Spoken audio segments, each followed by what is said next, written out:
Meus irmãos, uma boa noite. Que a paz do Divino Mestre continue conosco. Vamos iniciar a nossa reunião da noite de hoje. Elevemos, pois, os nossos pensamentos ao alto, buscando nos contactar com a espiritualidade maior.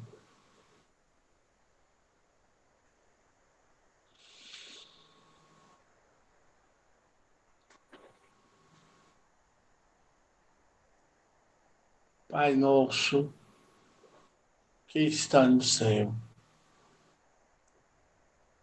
santificado seja o vosso nome.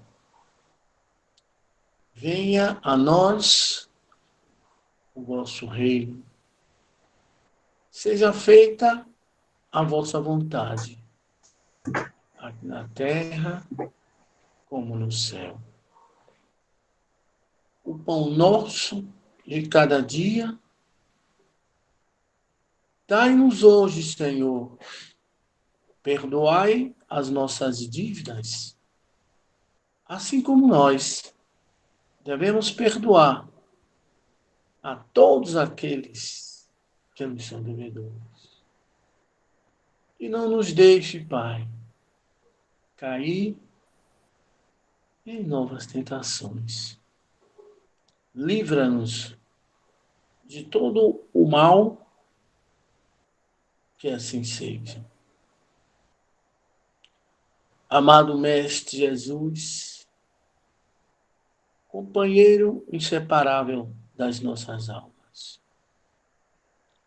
Aqui estamos nós, Mestre, mais uma vez reunidos em Teu nome, para essa noitada de estudo do Seu Evangelho. Necessitamos, pois, Mestre, do amparo, da proteção, da assistência da espiritualidade maior. Envia-nos, pois, Senhor, os trabalhadores da Tua Seara Bendita, para que estejam conosco, para que inspirem o nosso irmão, que nos trará a mensagem da noite de hoje. Derrama, pois, Senhor, sobre nós a Tua paz. E em Teu nome, Jesus, em nome desta falange de trabalhadores da Tua Seara Bendita, dos mentores espirituais da nossa casa de oração, o Consolador, é que damos início à nossa reunião da noite de hoje, com votos de muita paz para todos.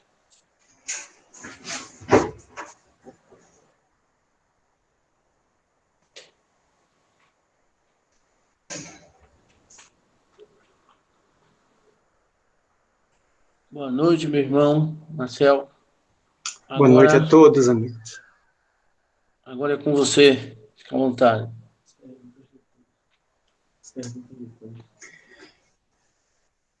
Meus amigos, minhas amigas, do Centro Espírita O Consolador, Evani Suzarte, a minha anfitriã, Matheus Souza, aquele que nos orientou para as atividades de técnica, a fim de que sejamos visto e ouvido por todos. Nossos votos cordiais de muita paz. A proposta da noite está dividida em 2 blocos, já que estaremos juntos os próximos 90 minutos. Foi proposto que nos utilizássemos 40, 45 minutos iniciais para uma exposição em derredor do tema fascinante, pensamento e vida. Logo após, de imediato, sem delongas e sem qualquer intervalo, nosso anfitrião, ou quem ele indicar, estará sinalizando com algumas questões que, durante a palestra, a exposição, possam ser propostas pelo chat, o aplicativo que sugere e que nos oportuniza o envio de perguntas, de modo a que tenhamos algumas questões que, no segundo momento, os 45 minutos finais, possamos trazer uma indicação bibliográfica, possamos trazer respostas e sinalizações que ajudem a elucidar, a aquietar as nossas próprias interrogações íntimas.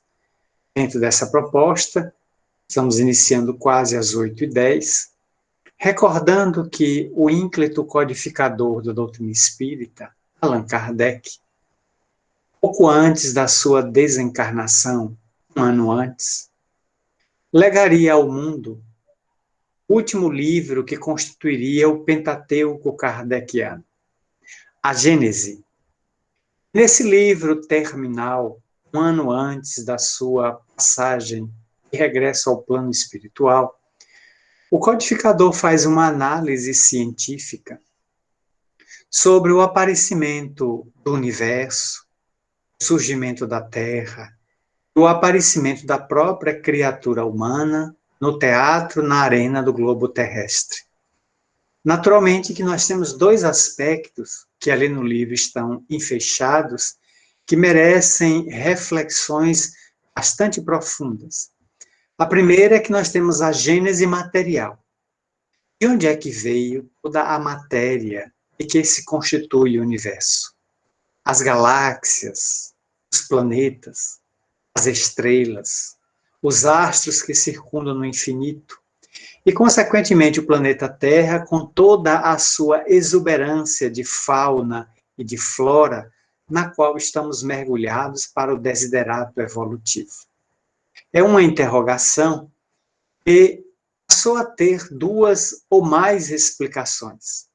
A primeira admite a tese do criacionismo bíblico, e que Deus, em algum momento do passado, resolveu criar o universo. Depois de ter criado o universo, criou a Terra, de sua vontade. Como se Deus fosse um mágico universal, e num determinado momento cansou de presidir e de governar o vácuo, porque nada existia no vácuo. E Deus estava sozinho. Então ele resolve criar todas as galáxias já prontas, e dentro delas a Via Láctea, a periferia da Via Láctea, o sistema solar, onde um astro de quinta grandeza, que é o Sol, ele rege atualmente 8 planetas e um astro errante, que é Plutão, que foi desclassificado como planeta há cerca de 10 anos atrás pela Sociedade Astronômica Internacional.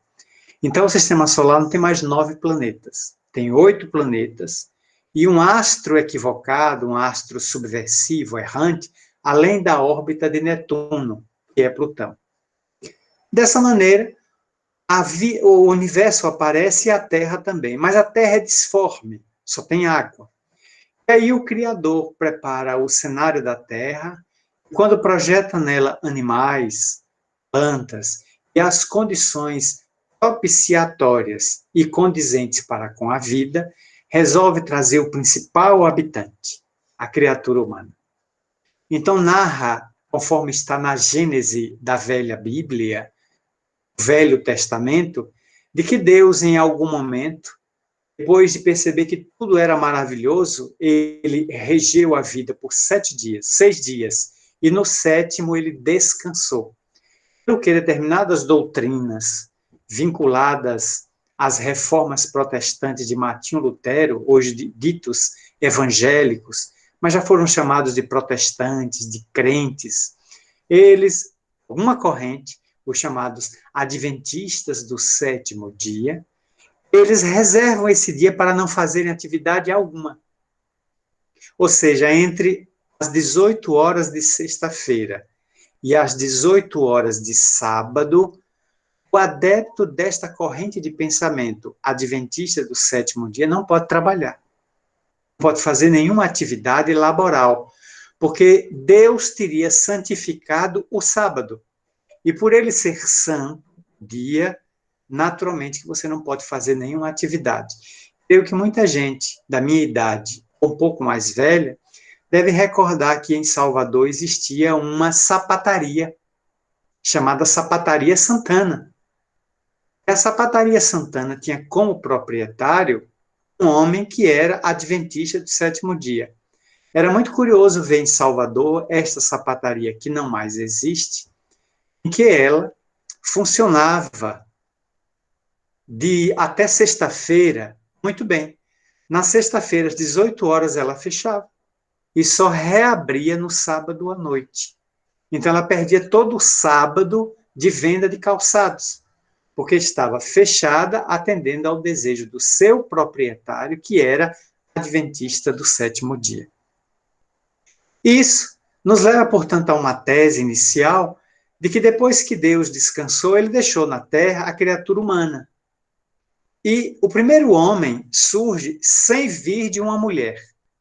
Ou seja, ele tomou do barro, da argila, da beirada de rios e de lagoas, e formando uma criatura humana, soprou-lhe nas narinas, dando o sopro da vida.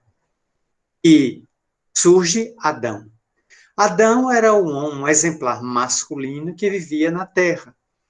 Logo depois, Deus, percebendo que ele não era aconselhável viver sozinho, resolve lhe fazer uma companheira. Pela lógica, ele voltaria ao barro. Mas não fez isso Deus. Deus sedou Adão, retirou-lhe uma costela, e dessa costela fez a sua companheira, a sua parceira, Eva. E agora a Terra está com o cenário perfeito. O teatro está pronto e os dois principais atores chegaram, Adão e Eva. Eles vivem nus, eles vivem livres no paraíso, porque o paraíso tem tudo, eles não precisam trabalhar, eles são ociosos, porque das árvores, das ramagens, prendem os frutos com os quais eles comem. Entretanto, Deus tem um inimigo que nem Deus pôde impedir que o inimigo interferisse na sua obra.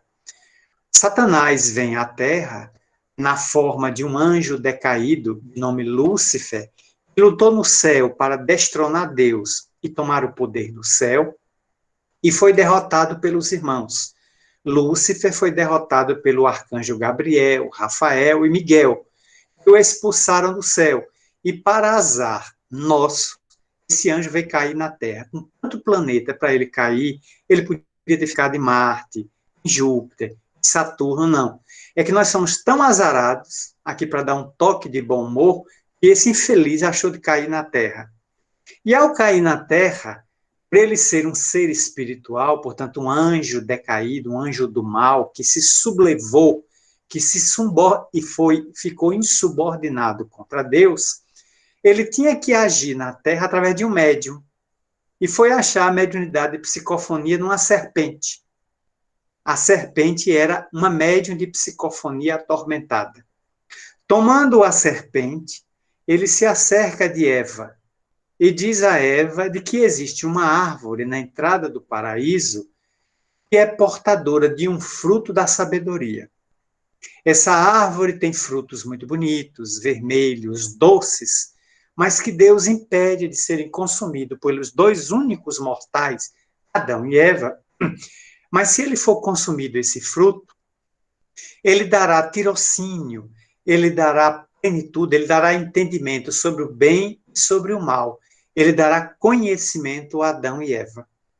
Só que ele só contou isso para Eva. E Eva, mais suscetível de ser ludibriada do que Adão, que não se encontrava na cena, eis que Eva vai até a árvore na entrada do paraíso, retira a árvore que simbolicamente passou na cultura como sendo maçã. Ocorre que o paraíso é situado pelos historiadores na região do Iraque, porque é ali onde está o chamado Crescente Fértil, que é uma região banhada, exatamente na capital, Bagdá. Dois rios banham a capital do Iraque, o Tigre e o Eufrates. E esses dois rios são citados no Gênesis. pelo que se admite que o paraíso era no Iraque. Ocorre que o Iraque é uma região muito tórrida, muito quente do Oriente Médio, e ali não se planta maçã, porque a macieira é uma árvore típica de regiões frias. Mas não vamos nos mergulhar nisso agora, porque se a gente for olhar todos os detalhes, a gente não sai hoje daqui destas análises. Eis que o pé de maçã passou à história como sendo fruto proibido. Eva colhe a maçã, come a maçã e se liberta da ignorância. Ao se libertar da ignorância, ela percebe que a vida é boa com o conhecimento, com o pudor, com a pudicícia, com todos os valores inerentes à criatura que pensa e sente. Oferece a maçã a Adão, que chega da rua, do mundo, e Adão, sem saber que fruto era aquele, também consome e se liberta também da ignorância ou da vida natural, da ignorância natural dada por Deus. Então eles se dão conta de que estão nus e passam a se vestir com ramos de oliveira ou ramos de videira, que é a nossa parreira, a árvore que dá a uva. Eles colocam nas regiões genitais, ela também cobre os mamilos com as folhas dessa árvore. Deus vem à terra para uma inspeção e descobre que os filhos desapareceram. Então chama Adão e Eva, cobra dos dois uma explicação por que eles estão escondidos e vestidos. Eles explicam que haviam comido fruto. Deus, então, pune Eva com a dor do parto e Adão com a obrigação de trabalhar para se manter. Essa é a história tradicional aqui, apertadamente sintetizada. Então, a humanidade teria surgido dessa forma, porque logo depois Adão habita com Eva e tem 3 filhos, Caim, Abel e Sete. Aquela família realmente parece que era degenerada, porque um dos irmãos mata o outro. Caim mata Abel, o ciúme do irmão, e fica com os pais. Só que o terceiro filho, acho que para não ser assassinado pelo irmão homicida, foge de casa e vai para uma cidade chamada Noad, conforme está no capítulo 4, nos versículos 17 e 18. E ali na cidade de Nod, ou Noad, Sete se casa com as filhas dos homens, no plural, filhas, que significa que o próprio Gênesis é contraditório. Porque diz que só tinha 2 personagens, que tiveram 3 filhos, homens. Portanto, só quem podia procriar mais era Eva. Mas se tivesse relações incestuosas com os próprios filhos, ou tivesse mais filhos com Adão. Mas se Sete saiu da companhia dos pais, foi para uma cidade, casou com as filhas dos homens, que existia mais gente naquela época. Então, o próprio Gênesis de Moisés é profundamente contraditório, que ali mesmo diz que havia mais pessoas na Terra. Mas não é isso que nos interessa. O importante é saber de que aí surge a raça humana, a raça adâmica, que vem até os nossos dias, produzir uma quantidade de 8 bilhões de pessoas que estão na Terra neste momento reencarnadas. Muito bem. A outra tese surgiu quando, em 1859, na Inglaterra, Charles Robert Darwin, naturalista inglês, publicaria um livro chamado A Evolução das Espécies. Nesse livro, Charles Robert, que era paleontólogo, era geólogo e era arqueólogo, ele havia viajado por todo o mundo a bordo de um navio chamado Beagle. E durante 30 anos ele ficou fora da Inglaterra, juntando material, fósseis, determinadas estruturas fossilizadas de plantas e de animais. Ele esteve no Brasil, esteve aqui em Salvador, inclusive. Ele esteve no Rio de Janeiro, ele foi na Amazônia, onde pegou malária. E ele também foi nas Ilhas Galápagos, que pertence hoje ao Chile. E nessas ilhas, ele examinou os chamados lagartos de Galápagos. E ele fez anotações para depois voltar à Inglaterra e terminar o seu livro. Quando o livro foi publicado, apresentava uma nova tese. Em vez do criacionismo bíblico, eis que ele apresentava o evolucionismo ou transformismo, em que a Terra sempre foi povoada há milhões de anos, e não há milhares, por seres extremamente pequenos. as saprófitas, as chamadas células embrionárias, os infusórios de polipeiros, as células unicelulares e depois as células pluricelulares.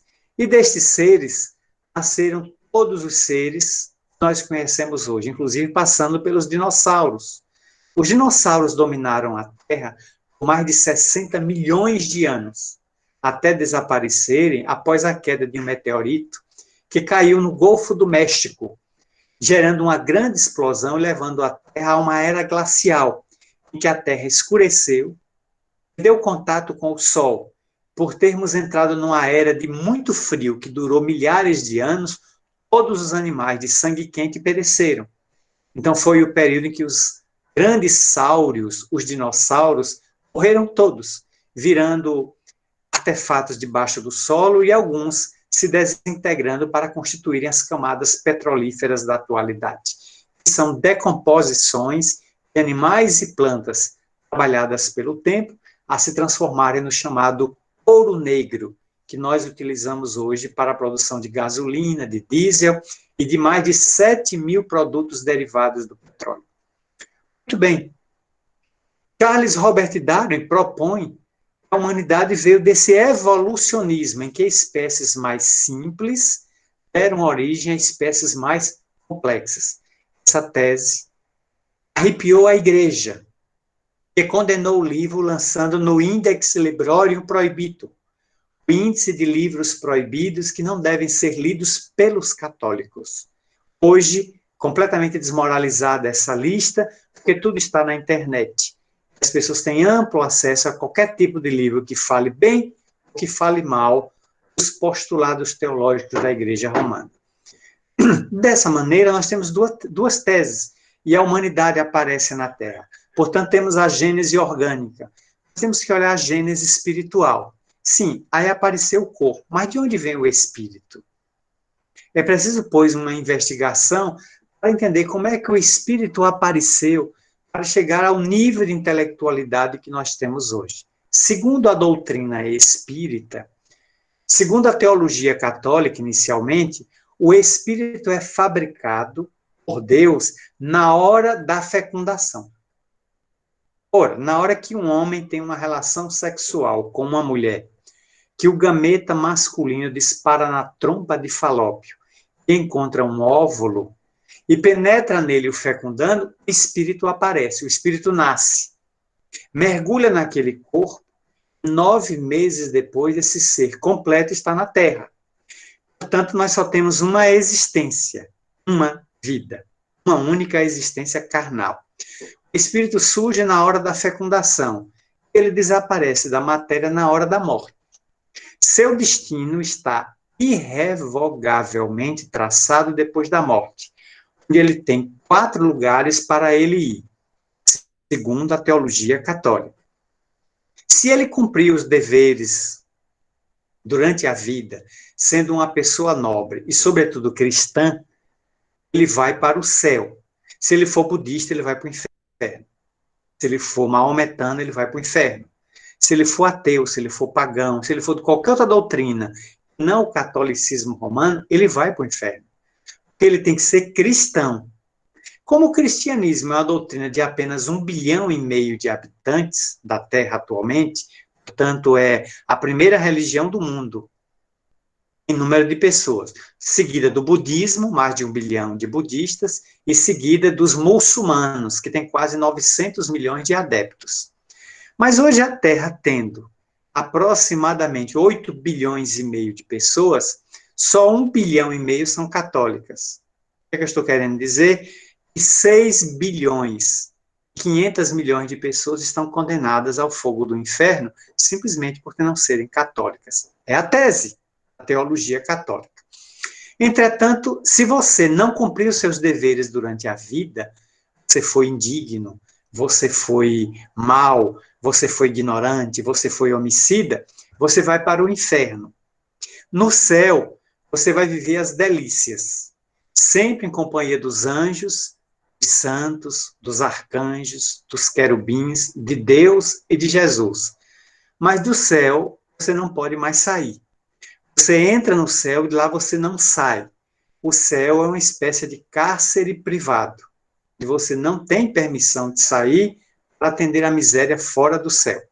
O inferno também é uma penitenciária de segurança máxima. Se você saiu da terra equivocado e não confessou no leito de morte o seu arrependimento, tomando a extrema-unção aplicada por um sacerdote católico, então você vai direto para o inferno. E no inferno você penetra e você nunca mais sai do inferno. Quem assistiu o filme sobre a vida de Divaldo Pereira Franco deve recordar que uma das irmãs de Divaldo, Naí, cometeu suicídio. Ela foi casada com um cacauicultor e foi morar com o marido na região de Ilhéus. Mas ali ela ficou sabendo que o marido a traía com uma amante. Mesmo sem confirmar se o marido era adúltero, ela tomou de uma sombrinha, um guarda-chuva, foi à casa da suposta amante, deu uma surra nessa amante de sombrinha, quebrando a moça toda de pancada. A moça sobreviveu, mas Naí lavou a honra na surra que deu na suposta amante do marido. Depois ela veio para casa, passou numa esquina, adquiriu um copo de caldo de cana, colocou dentro do copo de caldo de cana cianeto e mercúrio, aquele mesmo produto que existe nos termômetros para tirar a pressão, a nossa temperatura. Ela bebeu o copo e foi para casa. Quando chega em casa, o efeito se fez e Naí morreu asfixiada em sangue, que lhe vinham do estômago corroído pelo mercúrio e pelo cianeto. Ela entrou no mundo espiritual como suicida. Dona Ana Franco, a mãe de Divaldo e também mãe de Naí, era católica apostólica romana e servidora da igreja de Nosso Senhor dos Passos, que fica na Avenida Getúlio Vargas, em Feira de Santana, à ocasião. Divaldo tinha pouco mais de 13 para 14 anos de idade. Era um médium atormentado. Eis que a notícia chegou através de um telegrama de Ilhéus, dando conta de que Naí havia dado cabo da própria vida. E Divaldo Franco, que sabia ler, coube a tarefa de ler o telegrama para a mãe dele, que era analfabeta. Não sabia nem ler nem escrever. Quando leu, Dona Ana Franco tomou um grande choque, mas sobreviveu. E daí em diante ela nunca mais sorriu. Nunca mais ela teve alegrias na vida. Ocorre que no filme é uma cena em que ela, sendo partícipe, obreira da Igreja Católica já mencionada, chegou o um momento em que ela levou ao padre a notícia de que a filha havia se matado e rogava que fosse celebrada uma missa em sufrágio da alma de Naí.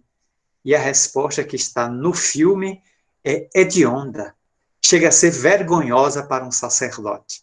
Porque ele disse que a igreja não podia orar para o suicida, porque todo suicida já está condenado ao fogo do inferno. Dona Ana olha para o padre e pergunta: então eu que sou mãe, que fui mãe dela na terra, a perdoo. Deus, que está dentro da igreja, não tem perdão para dar à minha filha. Mas que igreja é essa? E abandonou a igreja católica. Dona Ana Franco passou algum tempo sem frequentar doutrina nenhuma, que perdeu a fé no padre, no Vaticano, no Papa e na própria misericórdia que era advinda da igreja.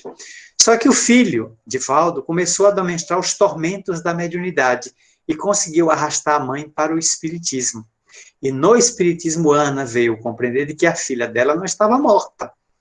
A filha dela estava no mundo espiritual, viva, sofrendo os danos do suicídio cometido contra o corpo físico, que gerou nela uma grave consciência de culpa e danos ao corpo espiritual, o perispírito, assim definido por Allan Kardec.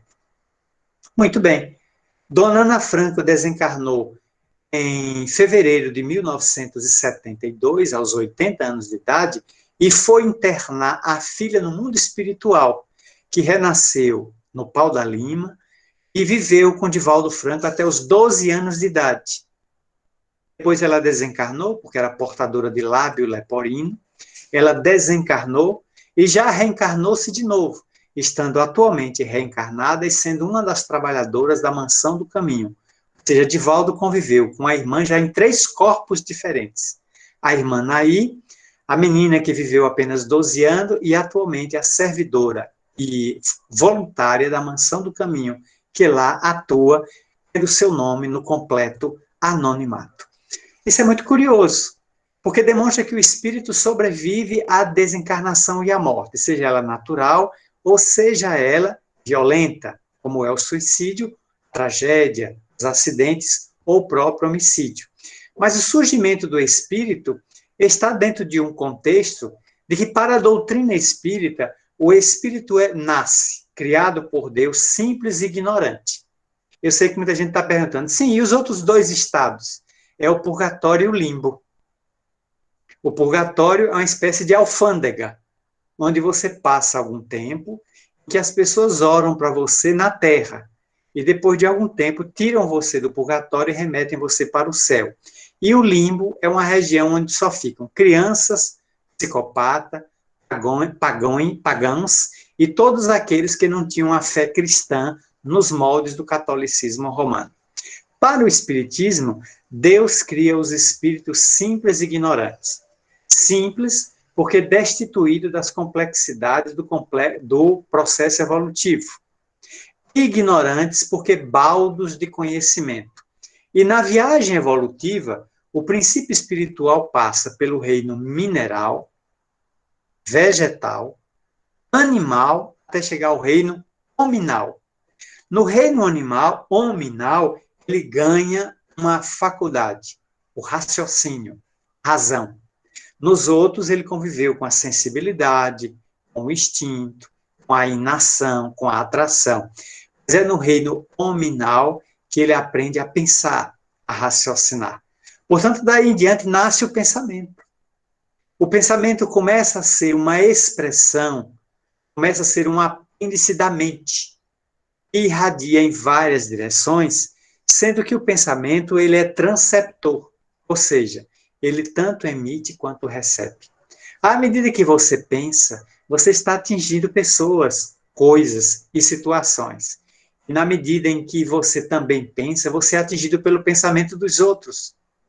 Pelo que, enquanto estamos na matéria, a matéria oculta o nosso pensamento. Mas quando nós desencarnamos, nosso pensamento se reflete no corpo espiritual ou perispírito. O que levou Jesus a dizer, se o teu corpo é sombra, todo o teu pensamento é treva. Mas se o teu pensamento é luz, todo o teu corpo também será luminoso. Então, à medida que a pessoa santifica o pensamento, pelas ideias nobres, pelas ideias de altruísmo, de bondade, de justiça, à medida que ele sempre coloca o pensamento bom, o pensamento nobre, o pensamento reto, ele vai como que se higienizando internamente, se doutrinando pouco a pouco, ele vai se educando para a vida imortal. O seu pensamento fica ágil, o seu pensamento fica leve e fica rápido. A maior velocidade, dizem os cientistas, é a velocidade da luz, porque o som, ele trafega no vácuo a uma velocidade de 340 metros por segundo. Mas a luz, ela trafega no vácuo a velocidade de 300 mil quilômetros por segundo. Daqui para a Lua, existe mais ou menos a distância de 450 mil quilômetros quadrados. Se tivéssemos um foguete que pudesse ir à Lua na velocidade da luz, em apenas 2 segundos, nós chegaríamos à Lua. 2 segundos. Ficaríamos lá para as nossas atividades, de lá regressaríamos tranquilamente para a Terra, de modo a poder dar conta das nossas atividades aqui no planeta Terra.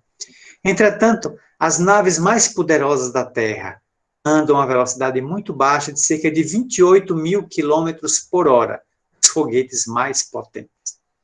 Dessa maneira, nós começamos a perceber de que o pensamento faz parte do espírito, como uma emanação de sua mente. E quanto mais a mente se santifica, melhor ela produz. Quanto mais ela se polui, mais ela gera conflitos e perturbações para aqueles que estão em torno dela. Pelo que Emmanuel, mentor espiritual de Chico Xavier, oportunamente escreveria um livrinho na década de 60 intitulado Pensamento e Vida, nos convidando a todos a ter pensamentos dignos, pensamentos nobres, pensamentos de bondade, de justiça, de paz, que possam construir uma sociedade equilibrada e saudável. Sendo que o pensamento pode nos levar tanto às culminâncias da felicidade, como aos baixios da agressividade e da violência, nos tornando primatas, nos tornando agressivos, pessoas rasteiras e meios morais. Pelo que é fundamental conhecer as instâncias de pensamento. Como é que o pensamento se manifesta? Pensamento concreto, pensamento abstrato, pensamento lúdico. Nós temos o pensamento emotivo, pensamento emocional. Nós temos o pensamento do sentimento, que exterioriza o sentimento. Porque enquanto estamos encarnados, é verdade, ninguém pode, né? Ninguém pode ver os nossos pensamentos. Mas quando desencarnamos que pensamos, ele se exterioriza pelo perispírito, dando conta da nossa situação emocional íntima. Então, nós precisamos trabalhar o pensamento com um processo de educação. Educando o pensamento através da prece, através da meditação, do silêncio interior, nós vamos organizando a nossa casa mental. E isso vai dilatando o pensamento, de modo que mais tarde ele dominará a matéria. Esse pensamento atuará a matéria, como dizia Dr. Joseph Bank-Rides, grande pesquisador da Universidade de Duke, na Carolina do Norte, nos Estados Unidos, e um dos pais da parapsicologia. A mente não é física. Por métodos não físicos, ela atua no meio físico, no meio material. Então é preciso que nós nos eduquemos, e por isso o Espiritismo veio à Terra, para nos dar lições de moralidade, noções de evangelização, e educando-nos a alma, nós vamos tornando o pensamento mais leve, mais rarefeito, mais sutil, e consequentemente mais rápido. Quando um pensamento é rápido e sutil, ele é luminoso, ele produz cores variadas, de modo que, pela cor, percebemos a sintonia e o nível evolutivo em que a pessoa se encontra. André Luiz escreveu uma célebre obra intitulada Os Mensageiros. E nesse livro, ele visita uma fortaleza em companhia de Aniceto, o instrutor do livro. E lá ele tem a ocasião de observar uma prece coletiva em favor dos que dormem. Os que dormem são espíritos que estão anestesiados na consciência, porque durante a vida física, tiveram a ideia de que não tem nada depois da morte. E tanto se bombardearam com essa ideia de que não tem nada, que quando lá chegaram, as suas mentes se auto-anestesiaram. Elas entraram no estado de coma espiritual, em que elas não têm reação nenhuma. Então são múmias, verdadeiras múmias espirituais adormecidas no além. Pelo que, André Luiz, visitando a fortaleza de Alfredo, ele observa claramente que ali estão quase 2.000 espíritos dormindo. Naquela noite em que ele, Aniceto, Alfredo, a sua esposa Ismália e alguns outros convidados oram, 3 espíritos conseguem despertar. Saem como de um pesadelo e saem correndo, sem que ninguém os segure. É que as preces ali feitas conseguiram desanestesiar e levantar aquelas múmias para que eles pudessem encontrar a razão de viver. Agora eles vão ser esclarecidos. Então, como é importante um pensamento digno, um pensamento nobre? Nós estamos vivendo agora o momento da pandemia. A pandemia de coronavírus, porque a pandemia de Covid-19, ela já atingiu mais de 150 países da Terra. Já contaminou mais de 6 milhões de pessoas e já matou mais de 250 mil pessoas.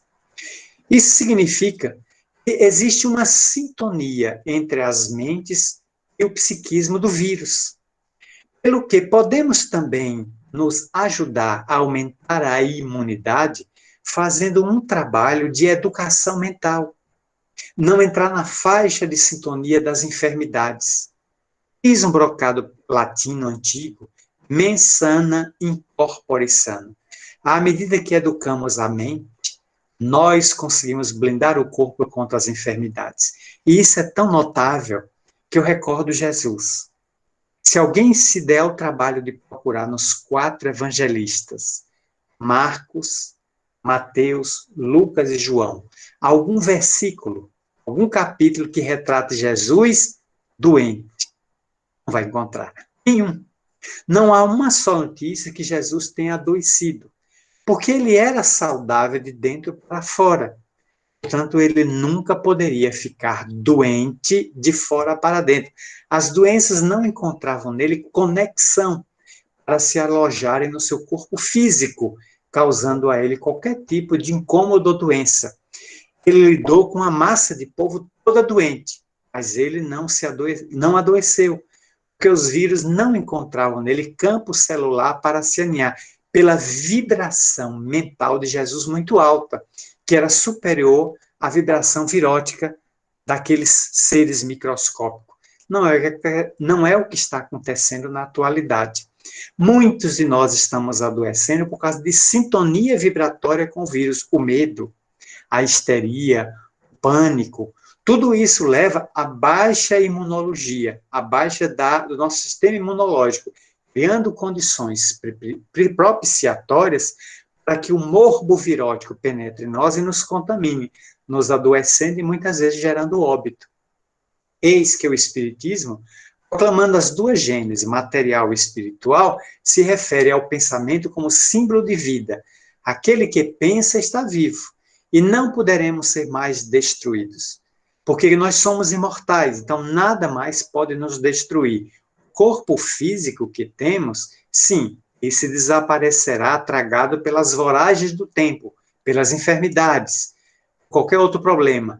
Mas o ser espiritual que somos, temos um corpo, somos um espírito, esse viverá para sempre. E não vai nem para o céu, nem para o inferno.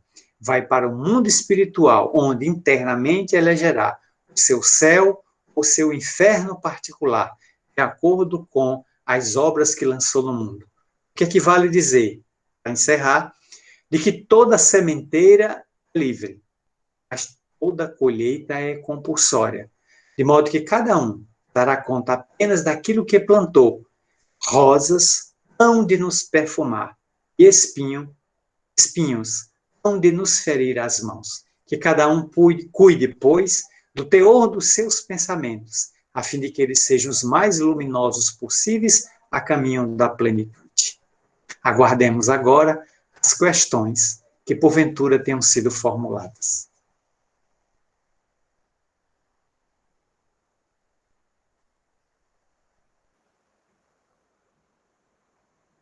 Oi, Marcel, está conseguindo me escutar? Perfeitamente. Ótimo. Então vamos passar para as perguntas. Primeira, como podemos rever nossos erros para com nossos obsessores, considerando que muitas vezes não sabemos quem é e o que fizemos, mas só temos o pensamento de que temos algo a resolver? Veja só, todos nós, via de regra, enfrentamos problemas obsessivos. Não sabemos hoje, mentalmente, quem são esses agressores espirituais, mas eles são vítimas do nosso passado. É um problema só de lembrança. Se eu for a um banco e tomo um empréstimo, não posso passar 6 meses depois na porta do banco e, se visto pelo gerente, ele poder me dizer: "Ô moço, o senhor pegou aqui 10 mil reais. Ah, eu não lembro." Não, eu assinei documentos, só saí do banco com os 10 mil depois de assinar documentos, depois de fazer hipoteca, dar determinadas garantias, inclusive de fiadores. Quando você não paga uma dívida, o fiador paga por você, mas isso é dívida material. A dívida moral só a pessoa resgata. Então, o que eu devo fazer? Eu devo me evangelizar e fazer aquilo que Chico Xavier recomendou. Ninguém pode voltar ao passado e fazer um novo começo. Ou seja, eu não posso corrigir os erros que já cometi. O erro que eu já cometi, está no passado. Feriu e machucou alguém. Eu posso, a partir de agora, fazer um novo final. Não cometer os mesmos erros. Então, isso é fundamental para fazer cessar a obsessão. Allan Kardec aborda a obsessão no livro dos Médiuns, capítulo 23. E o codificador diz que uma das ferramentas para curar a obsessão é cansar a paciência do espírito perseguidor. Como? Eu adotando o bem. À medida que eu vou trabalhando no bem, sofrendo a constrição obsessiva, eu vou me libertando dela, até que chega um momento em que minha dívida está quitada, e se o obsessor não quis me seguir adiante, ele fica estágio. Eu subo e saio da sintonia. Então, toda obsessão é uma sintonia, que deve ser quebrada por um ou por outro, ou por ambos, e sai daquela zona pestilenta, aquela zona vibratória perturbadora, melhorando o seu padrão vibratório. Ok. Próxima. Estão reencarnando na Terra espíritos vindos do plano superior para auxiliar nessa transição. Seria esse o motivo das crianças serem mais protegidas da Covid? Excelente pergunta muito inteligente, muito bem formulada. Temos notícias de Manuel Filomeno de Miranda, recente, mas há em Kardec também, último capítulo do livro A Gênese, a geração nova. Já está ali em Kardec. Miranda apenas trouxe melhores detalhes nos seus 3 livros, Transição Planetária, nós temos Perturbações Espirituais e Amanhecer de uma Nova Era. Esses 3 livros, psicografados por Divaldo Pereira Franco, Miranda traz notícia que estão reencarnando na Terra espíritos de alta hierarquia evolutiva que não fizeram a sua evolução no planeta Terra. Eles estão vindo de Sírios, eles estão vindo das Pleiades, Cocheiro, eles estão vindo também de Alcione, para reencarnarem na Terra, a fim de fortalecerem o chamado processo da transição planetária, apressando esse processo. Ou seja, o que nós faríamos em 500 anos, talvez a gente faça em 100. É como se Deus estivesse com pressa. Deus está com pressa de sanear a Terra e mandou operários mergulharem na névoa carnal de alta qualidade. Eles não fizeram evolução aqui. Se esses seres que já estão reencarnados em grande número, são 2 milhões que vão reencarnar, já tem milhares deles reencarnados, pegam ou não a Covid, é um fator que compete à infectologia, à ciência investigar. Porque até agora a Organização Mundial de Saúde, com sede em Genebra, na Suíça, eu visitei o ano passado, eu estive lá em Genebra, na Suíça, aliás, em 2018, eu estive lá, onde assisti um seminário na Suíça com Divaldo Pereira Franco e estive em Genebra, onde fiz palestra. A Organização Mundial de Saúde tem afirmado de que o Covid, ou coronavírus, ele é mais suscetível de atingir quem? Pessoas com mais de 60 anos, não só por ter a idade, é que tenham morbidade, ou seja, tenham doenças pré-existentes. Então, quem tem mais de 60 anos, com hipertensão, diabetes, pessoas com problemas cardíacos, fumantes, alcoólatras, eles já têm, por si só, o organismo mais debilitado. Então, nessas pessoas, o coronavírus faz um estrago maior, muitas vezes levando ao óbito. E quando não mata, deixa a pessoa definitivamente comprometida na área pulmonar. Os casos envolvendo pessoas mais jovens, adolescente e criança, são raríssimas. Então, demonstra que não há uma conexão com essas pessoas, por uma razão que a infectologia ainda está examinando. Porque como o vírus só tem 6 meses que está nos atacando, o nível de informação é muito pequeno. Ainda temos pouca informação. Então, há remédio e não há vacina.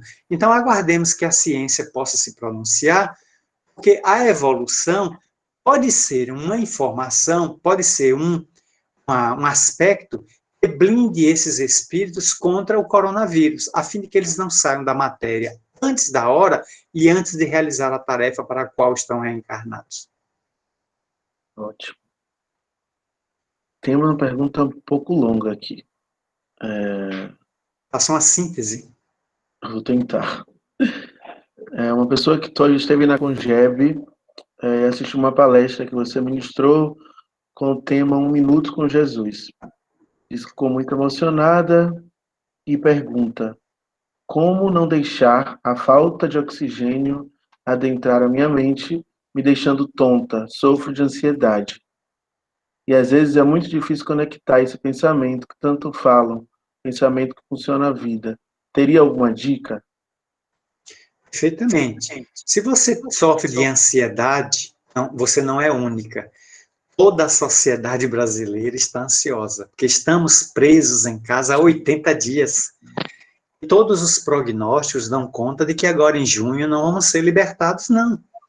Continuaremos refém dentro de casa por causa do distanciamento e da necessidade de uma permanente quarentena, a fim de diminuir a chamada curva virótica. As autoridades estão trabalhando. Ocorre que isso não estarmos preparados. Não estarmos preparados, porque nossa vida é muito dinâmica. Todos nós, o que é que faríamos num dia de hoje, de segunda-feira? Cada um de nós aqui, Mateus, estaríamos voltando agora do trabalho. Nesse momento, não estaríamos numa entrevista virtual. Provavelmente estaríamos na casa espírita, eu estaria na Mansão do Caminho, você na Federação, no Consolador. A gente chegaria em casa agora umas 10 horas da noite para tomar banho, jantar e cair na cama e desencarnar. Não é nem dormir, é desencarnar, podre de cansaço. Amanhã pegar uma terça-feira de trabalho à noite, o dia todo. Seria isso. O que é que está acontecendo com a gente? Estamos em casa. Então, isso gerou um ócio remunerado, os que têm emprego certo, ficamos ansiosos, e a ansiedade está gerando inúmeros distúrbios de alimentação, de sono, de relacionamento, distúrbios na mediunidade e na área mental. Então, é fundamental agora buscar ajuda psicológica. E existem muitos sistemas psicológicos que estão dando assistência remota. Você não precisa ir presencialmente ao psicólogo. Existem casas espíritas em Salvador que estão dando suporte psicológico à distância, a fim de conversar com um profissional, um psicólogo, a fim de que ele possa lhe sentir o psiquismo e indicar a melhor terapia. Dentro de casa, faça exercícios de respiração 3 vezes por dia, manhã, tarde e noite. Tire 10 minutos do seu tempo. Se refugie num local onde você não tenha telefone, você não tenha rede social, você não tenha TV ligada, ninguém lhe perturbe, ninguém lhe incomode. E naqueles 10 minutos, você se senta com a coluna reta, se for preferir a opção sentada. Se não, faça deitado usando a posição de yoga, aquela posição de barriga para cima, com as mãos perpendiculares ao corpo, em posição de completo relaxamento. Ali, feche os olhos e durante 10 a 15 minutos, procure não pensar em nada. Não medite, porque quem medita pensa.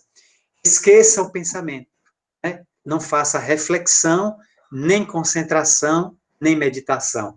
Tire o pensamento, durante 15 minutos não pense em absolutamente nada. Deixe sua mente vazia e faça exercícios de respiração em 3 movimentos. Inspirar profundamente, durante 3 segundos, segure a respiração, depois solte pela boca. Puxe pelo nariz, 3 ou 4 segundos segurando o ar, para que haja troca de sangue arterial para sangue venoso. Depois você solte pela boca. Depois retome suas atividades. De tarde faça assim, de noite faça assim. Você terá enormes benefícios com uma respiração bem trabalhada. A próxima. Durante toda a minha vida, 80 anos, vejo um franciscano que me aconselha, conversa, orienta. No entanto, vejo toda a indumentária, absolutamente tudo, exceto o seu rosto. Quais os possíveis motivos para isso acontecer? Possivelmente, acreditamos, seja um amigo espiritual que opta pelo anonimato, opta pelo silêncio, a fim de inspirar bons pensamentos. Então, se ainda não mostrou o rosto, não se desvelou, deve haver razões dele aguardando o melhor momento. Porque chega sempre um instante em que o mestre se desvela ao discípulo, ao aprendiz. O importante é se ele é nobre. Então, se militou nas hostes franciscanas entre os jesuítas e adotou a prática do pensamento de Francisco de Assis, a simplicidade, a humildade, é digno. Não importa quem seja, continue o ouvindo pela acústica do pensamento, adotando-lhe os preceitos a caminho da luz. Marcel, aí tem que... Em obras póstumas, abre aspas, a loucura jamais terá atingido tão grande quantidade de homens que antes mesmo de morrerem estarão riscados do número dos vivos. Fecha aspas. Nesse livro, existe também menção sobre a quantidade de suicídios que acontecerão durante a transição. Qual é o objetivo, segundo a visão espírita, para esse tipo de, para esse acontecimento? Loucura, suicídio. Tem duas vertentes aí. Obras póstumas não é um livro da codificação espírita. O nome já está dizendo. Se Obras Póstumas foi publicada 10 anos depois da morte de Allan Kardec.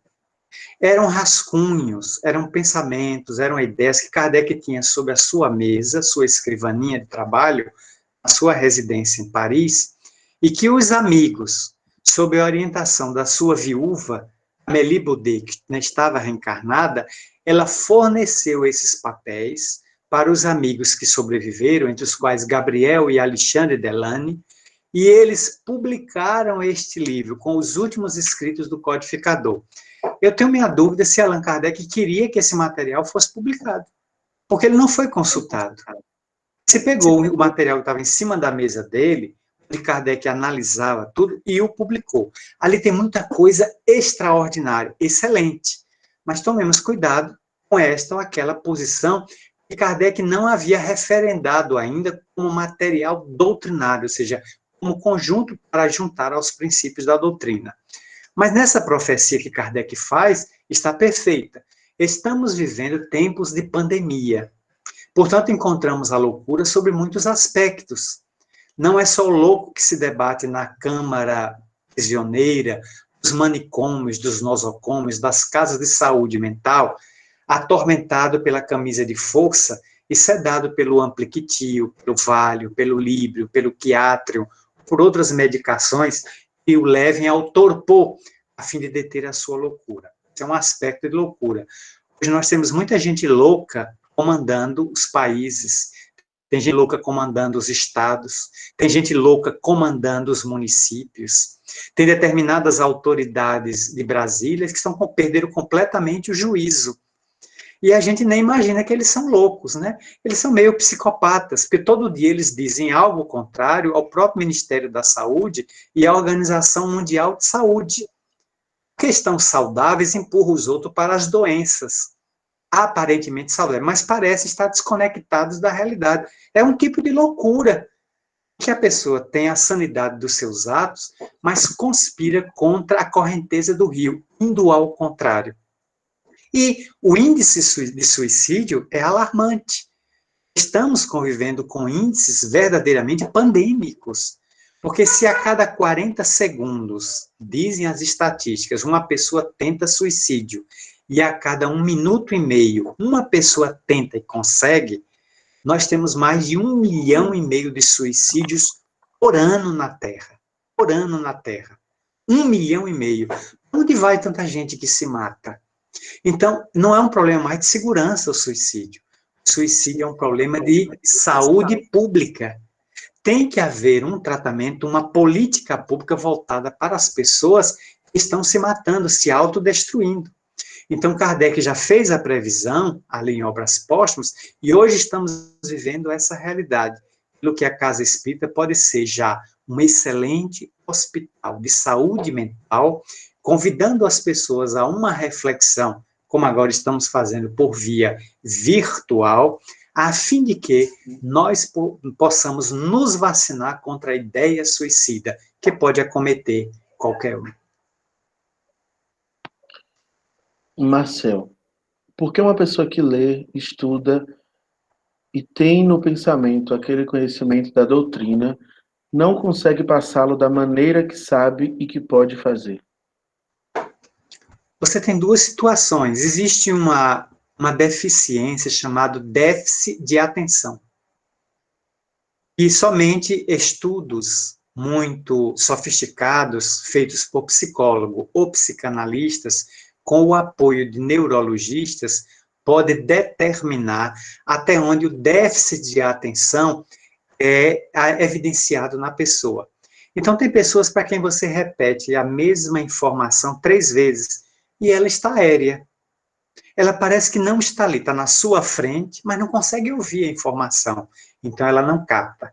E você tem situações de quem estuda, de quem conhece, é atencioso com o estudo, mas não tem a prática de transferir o conhecimento. É jeito, é maneira, que pelo exercício a pessoa pode adquirir. Eu fui professor durante 32 anos em sala de aula. Eu lecionei História do Brasil, História Geral, por 32 anos. Eu tenho muita facilidade de acumular conhecimento e tenho muita facilidade de transmitir, pelo que sala de aula foi a minha grande paixão. A vida toda eu me realizei como professor. Mas eu tive professores na faculdade de Direito que eram doutores em Direito. E um deles, além de doutor, era juiz federal. O que é que acontecia? Esse homem sabia muito direito para ele, mas ele não sabia transmitir para a gente. Porque professor é um dom, é um sacerdócio. A didática, a pedagogia até pode amorfosear, pode dar uma ajeitada. Mas se a pessoa não tiver jeito, será sempre um burocrata, será sempre um técnico. Sabe muito, mas não tem habilidade de transmitir. Já pessoas têm uma facilidade imensa de usar um linguajar simples e transmitir as mais complexas lições da vida. Então, é um pouco de jeito, vem muito da ideia inata, de experiências anteriores no corpo, que evidenciam o espírito ter uma maior maleabilidade para o ensino do que outro. Se for um distúrbio, somente a psicanálise e a psicologia, com o auxílio da neurologia, poderá dizer, muitas vezes, se a bainha de mielina foi devidamente formada e se o campo caloso foi integralmente constituído no fenômeno da mitose celular, quando do processo de formação dos folhetos blastodérmicos, que dão origem ao corpo físico. Somente a oração, evangelho no lar e diário, seria a solução para as famílias se harmonizarem nessa época de pandemia, onde todos estão atingidos de alguma forma? A oração e o cultivo do culto do evangelho no lar, a prática do culto do evangelho no lar ajuda muito. Mas é preciso também que cônjuges e filhos dialoguem. A grave problemática dos nossos dias é que nós temos muitos meios de comunicação, mas não estamos conseguindo nos comunicar uns com os outros.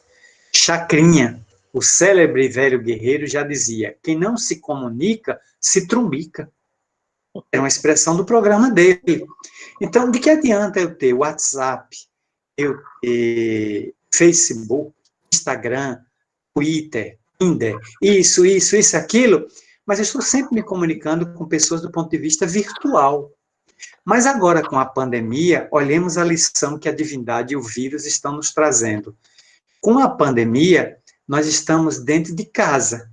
Agora eu sou obrigada a conviver com marido, mulher, filho, enteada, cachorro, papagaio, periquito, gente. As pessoas do condomínio, da casa, do flat, do edifício onde eu moro, seja o que for. Eu sou obrigada a conviver 24 horas. Não seria o momento agora de eu estender pontes para dialogar com essas pessoas? Porque eu conheço gente ponte e conheço gente abismo. Gente que não quer diálogo, quer um abismo, quer separação. Mesmo dentro de casa, está ansioso para sair, porque quer ir para o mundo. Agora é a nossa chance da reconciliação. Enquanto perdure essa problemática do isolamento social e estejamos dentro de casa, que seja nosso momento de reatar laços de ternura e de afeto com um parente com o qual a gente brigou, ele brigou com a gente. Então, o culto do evangelho congrega a família, mas será logo depois do culto, no diálogo saudável, nós vamos quebrar os grilhões da animosidade, nos aproximando das pessoas para estabelecer laços de afeto.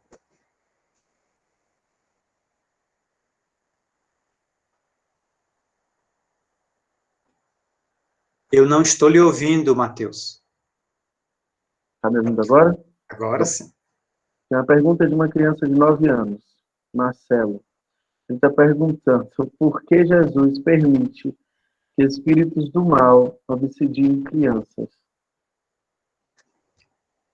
No livro Sexo e Obsessão, de Manuel Filomeno de Miranda, ele, no capítulo 4, estudando até como bibliografia, não para o menino de 9 anos, para os pais e seus educadores. Foi a mãe que mandou.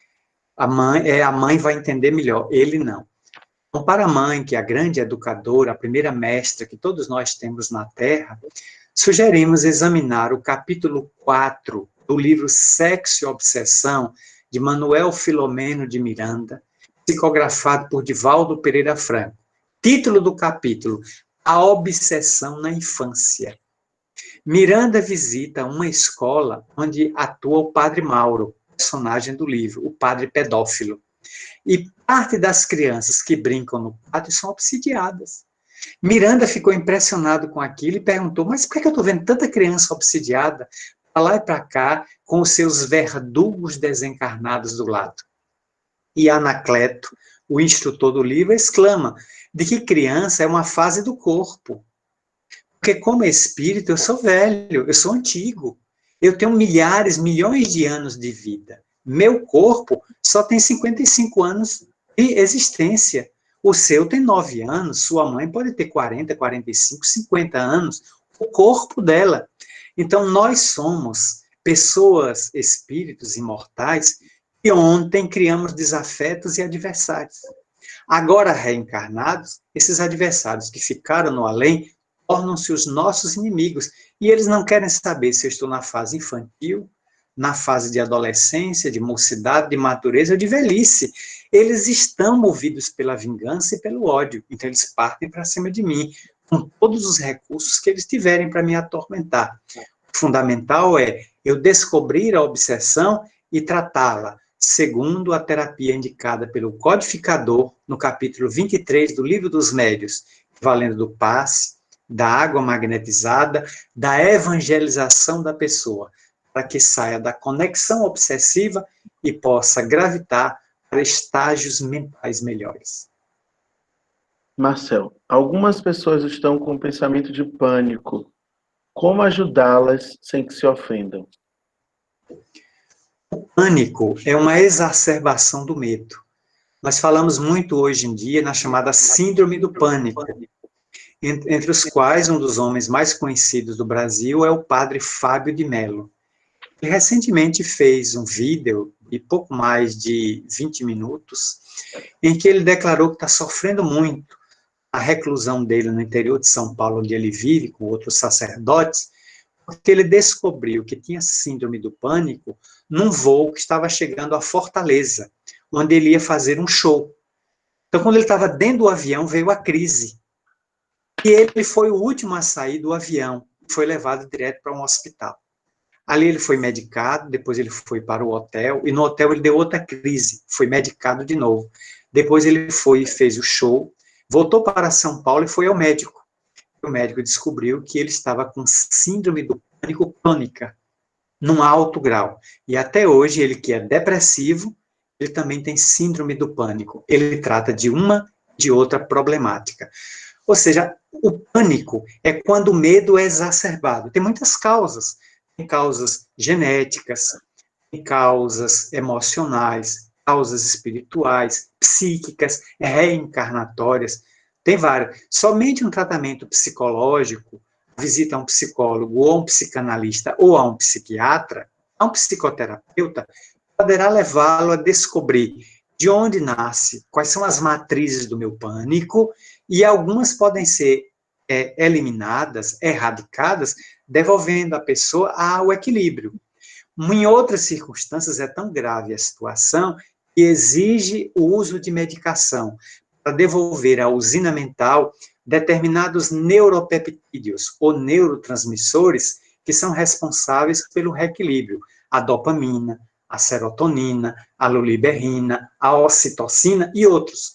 O cérebro produz aproximadamente 68 neuropeptídeos, também chamado neurotransmissores. Quando um deles está em desequilíbrio, em excesso ou em escassez, gera um distúrbio na emoção, o que se chama transtorno do humor, transtorno da afetividade, transtorno de convivência, que tem muitos CIDs, Código Internacional de Doença, estão todos classificados. Num deles nós nos enquadramos, de modo que com a medicação o indivíduo volta ao reequilíbrio e continua a terapia até encontrar a cura íntima, que deve partir do próprio espírito. Os sonhos são sempre lembranças de vidas passadas? Não. Segundo Adenauer Novaes, no seu livro Sonhos, Mensagens da Alma, a maior parte dos nossos sonhos são de origem fisiológica. É aquele sonho em que a gente faz uma espécie de reciclagem do que viveu durante o dia. São imagens, são aspectos, são traumas, são conflitos que a gente reprime o dia todo. Como eu estou com o consciente acordado o dia todo, eu vou jogando numa caixinha chamada inconsciente. Quando chega de noite, eu deito na cama e durmo. Ao dormir, meu consciente se apaga, que adormece, e o meu inconsciente abre a caixinha, aí libera. Com a liberação dessas informações, eu posso ter sonhos perturbadores, onde eu vejo imagens confusas, que se misturam filmes, novelas, o que eu li, com quem eu conversei, onde estive, situações dramáticas, engraçadas, isso, aquilo. O sonho de natureza espiritual, que é o desdobramento, normalmente ele é colorido, pelo que aqui eu passo uma informação que eu obtive de Divaldo Franco. Se você sonhar preto e branco, o sonho é fisiológico. Se você sonhar colorido, o sonho é desdobramento espiritual. É uma regra para você distinguir um ou outro. Ah, eu estive num jardim. Você viu as rosas de que cor? Eram cinzentas. O sonho é fisiológico. Não, eu vi a rosa rosa. Eu vi o cravo vermelho. Eu vi as folhas verdes. Você estava desdobrado visitando o jardim de sua casa ou o Jardim Botânico de Salvador. Algum lugar onde havia vegetação densa. Você esteve lá. Mas nosso cérebro material, ele não consegue guardar a gravação de duas vidas. Duas vidas são a material e a espiritual. Durante o dia eu estou na matéria. Quando eu durmo, entro no mundo espiritual. São dois HDs colocando informação no mesmo pendrive. Chega um momento que o pendrive não aguenta de tanta informação. Por isso que a gente não grava muita coisa dos sonhos. Nosso cérebro ainda é uma máquina muito tosca. E, portanto, não consegue arquivar tudo que a gente vive no plano espiritual. Aí a gente volta com fragmentos. Eu acho que sonhei com você. Não sei, eu me lembro que eu já estive na mansão. Ah, eu acho que eu fui para um evento espírita. Eu me lembro de ter visto uma palestra de André Luiz Peixinho, mas não lembro o que ele disse. Tive com minha avó, meu avô. Sonhei com uma pessoa já desencarnada da família e ele mandou um recado para você, mas eu não lembro de nada do recado. Quer dizer, eu não lembro o contexto, mas a simbologia está dentro de mim. Pelo que nós podemos diferenciar. Todos os dias nós sonhamos, mas invariavelmente poucos se lembram. Marcel, tem uma pergunta aqui de Paulo. Ele pergunta o seguinte: quem é o Espírito de verdade? Cristo, um Espírito próximo a Cristo ou João Batista? É o mesmo que perguntar se os anjos têm sexo. Eu nunca examinei um anjo, não posso saber qual é a genitália dele. Mas a pergunta é curiosa e, ao mesmo tempo, palpitante. Porque isso, durante a época de Kardec, Kardec não se interessou em saber quem era o Espírito de verdade.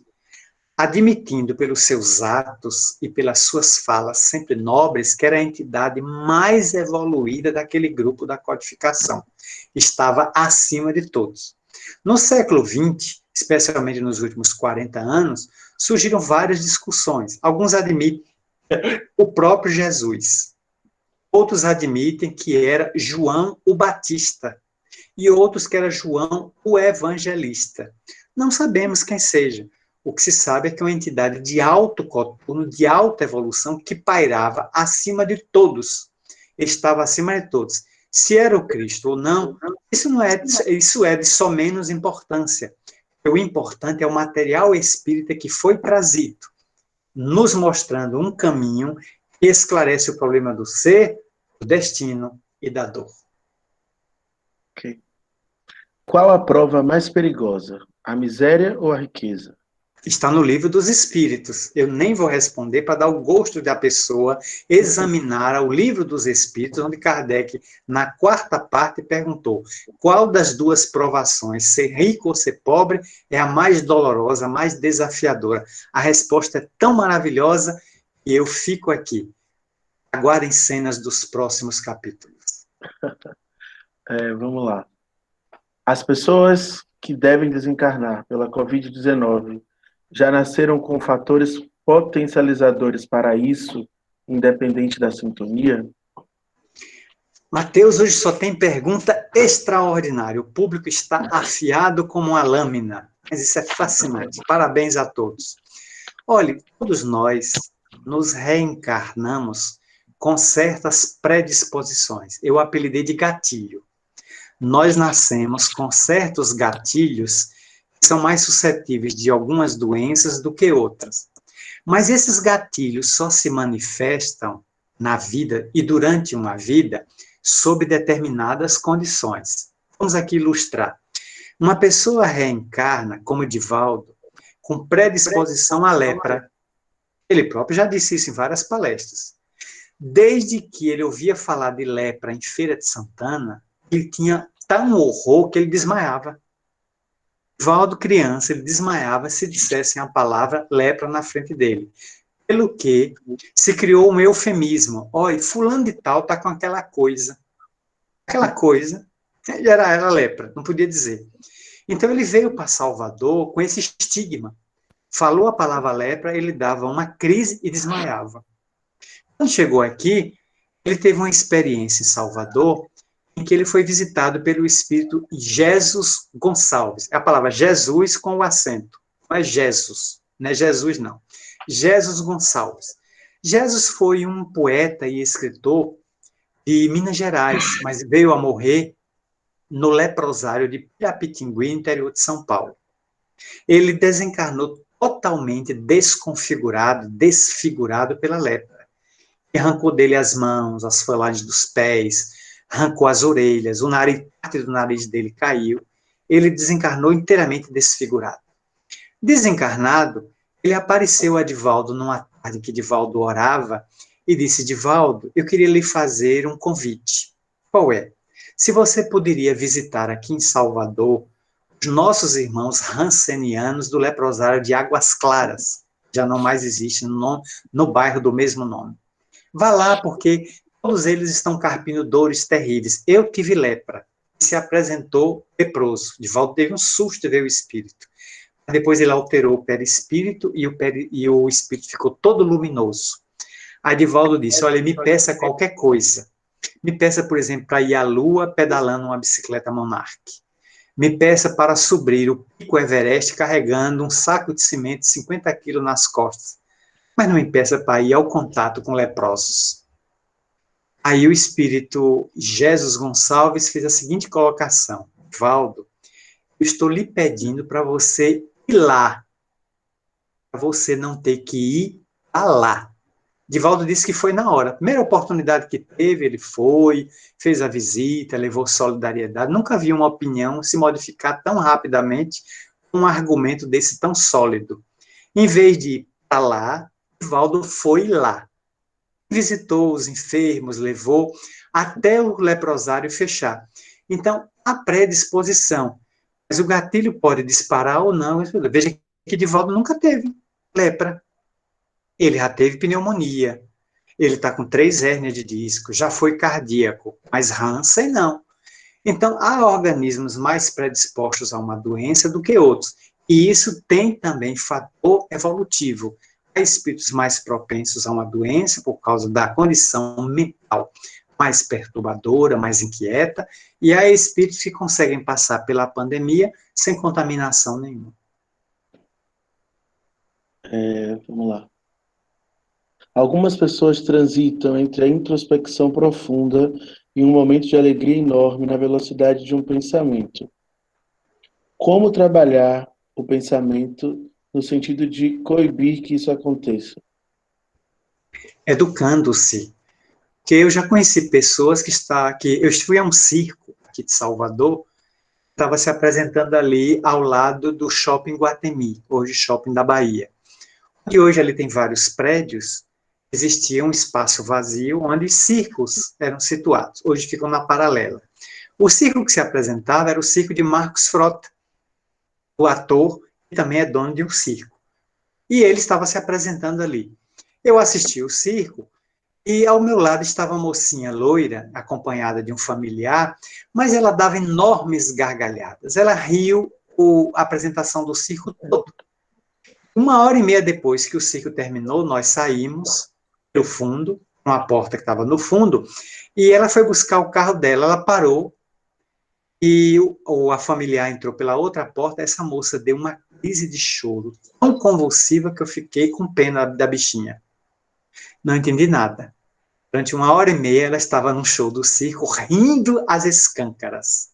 Saiu dali, foi pegar o carro, deu uma crise de choro. Ou seja, ela estava no platô, ela despencou para a depressão. Pode ser uma pessoa depressiva. Então, necessita de um acompanhamento médico para ver esses estados que a psicanálise hoje chama de distimia. A distimia é essa flutuação violenta que você tem. Ora, eu estou mal, bem, mal, bem, mal, estou bem. Está parecendo aquela flor. E me quer, mal me quer. Bom me quer, mal me quer. Eu vou tirando as pétalas. Então, é uma problemática da alma que pode remontar ao passado, a reencarnações traumáticas do passado, e hoje responde na área da psicologia, da ansiedade e da depressão. Então, somente um acompanhamento médico especializado ou psicoterapeuta pode levar a pessoa ao diagnóstico e à medicação necessária para a pessoa equilibrar. Fora disso, o que é que eu posso fazer? Eu posso educar meu pensamento. Trabalhando a educação do pensamento, eu vou me forrando a essas ocorrências, mantendo o pensamento firme. Quando vier a crise, eu oro, eu respiro, faço determinados exercícios. Pela que a yoga é um excelente exercício para você ter o controle da mente. Marcel, a pergunta minha agora, eu estava ouvindo uma dessas palestras que Divaldo tem feito desde o início dessa quarentena, e eu não vou lembrar o nome do livro, foi numa quinta-feira de perguntas conversando sobre espiritismo, e uma pessoa que estava com ele, uma mulher, respondeu sobre o pensamento, citou André Luiz no Retorno à Terra, em dado momento, que via que tinha algumas bactérias pelo ar, e algumas pessoas passavam por ela, e aquelas bactérias eram tipo que atraídas pelas pessoas, e outras repeliam aquela mesma bactéria. É o pensamento que faz com que você atraia para si, no caso agora, esse vírus, é um fator também que ajuda a atrair o vírus para você, o pensamento excessivo naquilo? Sim, o pensamento gera sintonia, e a sintonia gera a atração. Então, pessoas que estão de baixo nível mental, pessoas desmoralizadas, pessoas indignas, elas têm uma faixa de pensamento muito pobre. O pensamento é lento, é devagar, porque elas estão em cima de faixas de coisas materiais. O que elas se preocupam é com gozo, é com comida, é com bebida, é com sexo, é fruir as coisas materiais. Mesmo desencarnadas, elas só querem viver da obsessão, dos conflitos, das arruaças. Então, essas entidades entram em sintonia com esses vibriões de natureza psíquica e os atrai. O encarnado também pode atrair, só que lá se manifesta em forma de distonias, de conflitos íntimos. Na matéria se manifesta em forma de doenças transitórias, permanentes, degenerativas e de difícil tratamento. Uma pessoa em faixa mais nobre, respirando o ar da prece, antenada com os ideais, pode até pegar doença, mas não é doente. É a diferença. Todo mundo tem doença, mas o importante é não ser doente. Ser doente é um estado mental. Eu posso ter uma doença no meu corpo, mentalmente me manter saudável. Então, se alguém se aproximar de mim e dizer, você está doente? Estou. Meu corpo está doente. Eu não. Meu corpo está doente. Eu não. O que é que eu estou querendo dizer? Eu não sou o corpo. Eu não sou essa roupa que estou usando aqui. Não vou dormir com essa roupa. Eu estou usando essa roupa. Ela não é eu. Eu sou eu. A roupa é um acessório, um adereço, uma bijuteria. Eu que sou a joia. Então, consequentemente, eu devo educar minha mente para não manter sintonia com aquilo que é depravado, com aquilo que é doentio. Então, diante dessa pandemia de coronavírus, eu estou tentando me manter num pensamento saudável e até agora não peguei. E olha que estou circulando na cidade toda, vou a supermercados, vou à lotérica, faço tudo que as pessoas estão fazendo, pagando suas contas. Não peguei, porque eu não entro na faixa. Eu estou condoído dos que estão desencarnados, eu estou penalizado com os que estão enfermos, entubados. A eles oferto minha misericórdia e minhas preces, mas eu não entro na faixa da doença. Eu tento socorrer o doente, que é diferente. Ter compaixão do doente. Não ter compaixão nenhuma da doença. A doença tem que ser erradicada. Para a doença, tolerância 0. Mas para o doente, tolerância 10. Porque ele é um enfermo. Ele ainda não sabe como se manter sadio. E entra em faixas vibratórias que atraem as enfermidades. Porque existe um complexo psíquico chamado a pessoa que tem fobia de doença, né? A pessoa que está sempre atrás de remédio para se tratar. A pessoa, o cleptomaníaco é o que pega objetos dos outros. Mas é o hipocondríaco, lembrei agora. O hipocondríaco é a pessoa que deu um espirro, o que é que ela diz a você? Ai, meu Deus, eu estou com câncer no pulmão. Acabou de espirrar. Então, ela transforma um resfriado em tuberculose. Ela transforma uma dor num câncer abdominal. Porque ela exacerba e tudo nela ela vê remédio. Ela está sempre doente. É um conflito de natureza psicológica. Portanto, merece tratamento e acompanhamento cuidadoso. Marcel, muitíssimo obrigado. Já chegamos às 9h30. Só antes de eu passar para o coordenador, pelo que eu entendi, você falou que alguns lugares estão dando atendimento psicológico. Você sabe indicar algum em Salvador? Nome? Posso lhe enviar para a nossa companheira Evani, lhe mando agora pelo Zap, ela faz chegar a você. Tenho recebido de amigos, porque no meio espírita está cheio de psicólogos. A mansão está assim de psicólogo frequentando, a CEB, Sociedade de Estudo Espírita da Bahia, o Sem Capaz, que fica lá no bairro da Paz, meu amigo Albérito, todos eles dão atendimento psicológico à distância gratuito. Lhe transfiro dentro de minutos. Pronto, obrigado, viu, Marcel? Boa noite. Vou passar para outra pessoa. Ok, querido, muito obrigado. Um grande abraço.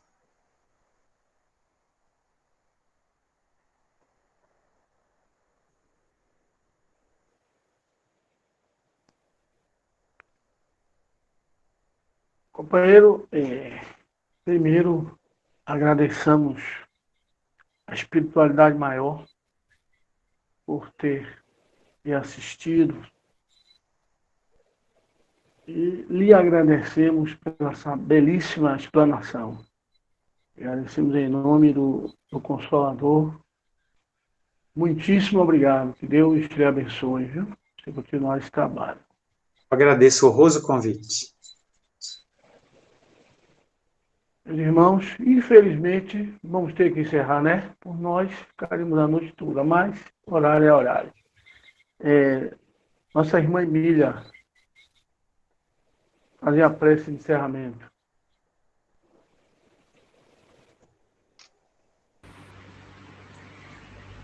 Ave Maria, Senhora do amor que ampara e redime. Ai do mundo se não for a vossa missão sublime. Cheia de graça e de bondade, é por vós que conhecemos a eterna revelação da vida em seus dons supremos.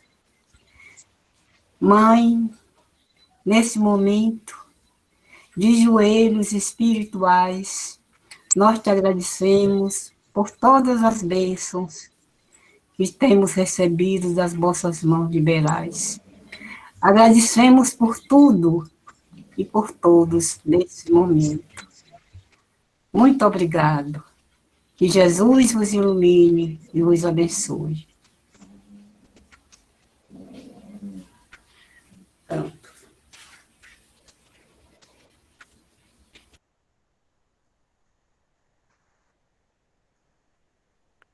Que assim seja, que assim seja. Assim E seja. assim, meus irmãos, estamos encerrando essa nossa transmissão, rogando ao Pai que nos conceda mais uma noitada de paz, de tranquilidade, de reflexão. Uma boa noite. Boa noite.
Muito bem.